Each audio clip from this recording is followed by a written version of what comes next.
remember, well, I mean, it's natural to get nervous. I mean, that's not like uncommon. I mean, you're gonna get nervous when you talk to the person that you're interested in. You have to make sure that you, okay, here's another thing, right?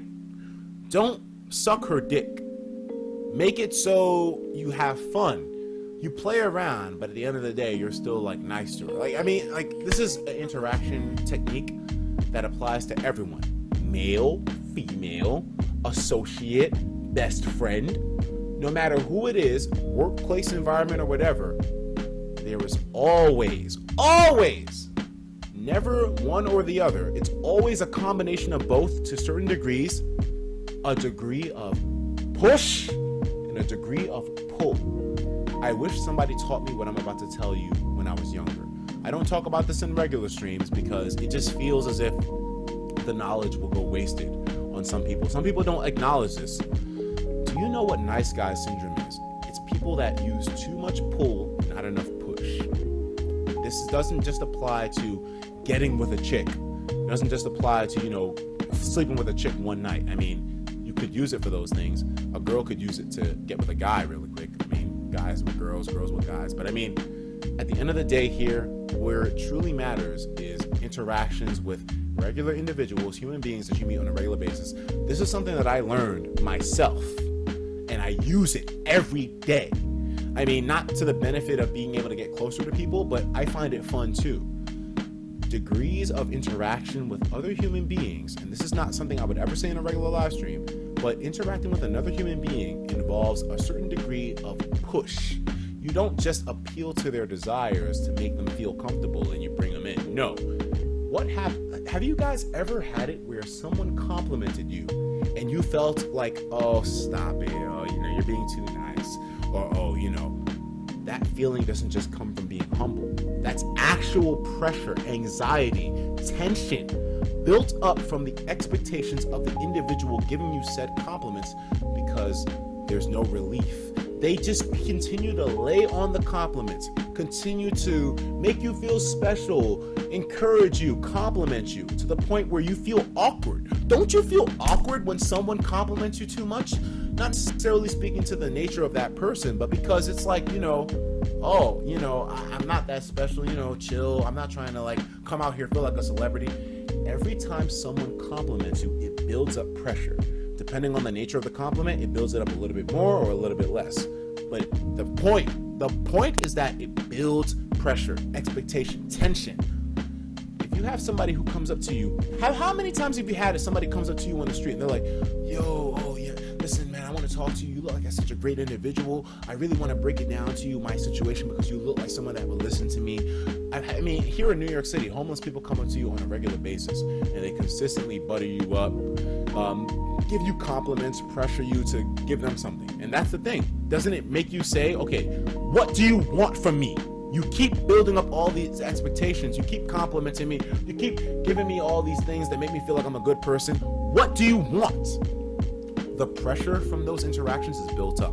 This is something that everybody should teach their children, I feel, because it would help them to, all that pressure being built up from compliments and over the top, condolences. I mean, it builds it to a point where it's awkward. Because if you're with somebody who compliments you to the point where you're like, okay, it's really not that serious, you feel like I need to back away from you. It's like, okay, chill, nigga. I'm not.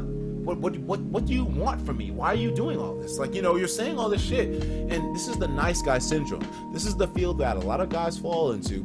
They meet a girl. They're like, oh, you're so beautiful. I can't get over how stunning you look. Your outfit's amazing. I love your makeup. Your dress is outstanding. And it's just like the girls are like, okay, are you are you a fucking rapist? I mean, they don't think, I'm just judging ahead of time. But a lot of the time they're just like, yo, chill, nigga. Fuck.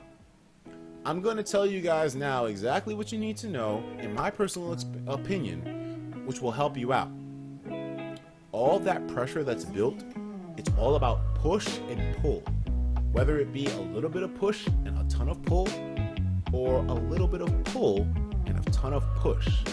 Every human interaction that you have, whether it be with a significant other, a person of the opposite gender, or a person of the same gender, anyone you meet in life, The key to establishing a solid relationship with that human being, any human you meet, is a good balance of push and pull.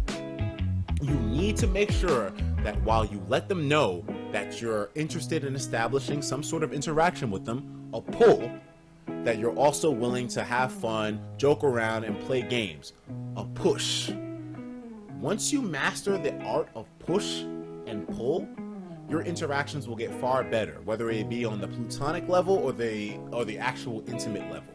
And I have a lot of references I can use for this, but the main thing to understand is that some people require a little bit of push and a ton of pull, where you joke around, you make light laughter, banter on a small level, and you pull a ton.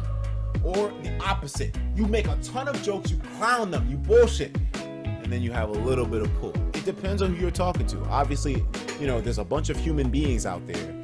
You have to change up your approach depending on who you're interacting with. But I mean, always go in there with at least a little bit of 50-50. As you see how their personality is, a lot of guys that I've met, sometimes they like a lot of pull and a little bit of push. Sometimes they like a lot of push and a little bit of pull. It depends. But you can never, ever go in 100% pull or 100% push. I've explained what pull is. Compliments, buttering them up, making them feel nice, encouragement, personality boost, stuff to make them say, oh, stop it, you need to, I'm not that special or whatever. That's the pull.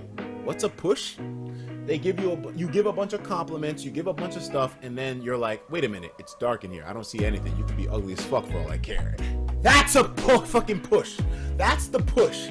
When you make a joke, because the thing is, the pressure that's built up from constant compliments and constant pull, the pressure that's built from that, when you tell a good joke, it relieves every single amount of that pressure.